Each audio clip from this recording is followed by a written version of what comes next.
si Jasmine Gabriel Galvan ng GMA Regional TV. Jasmine.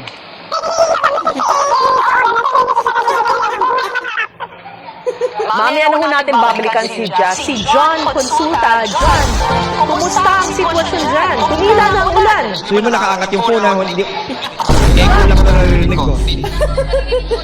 Go ahead, John.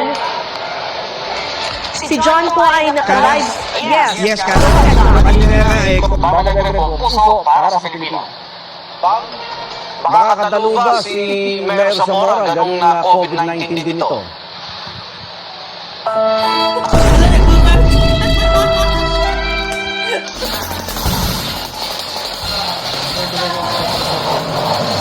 Sayo ko ha. Nakatutok live si Salima Refract. Salima? Hindi ko gagalaw yung ulo ko.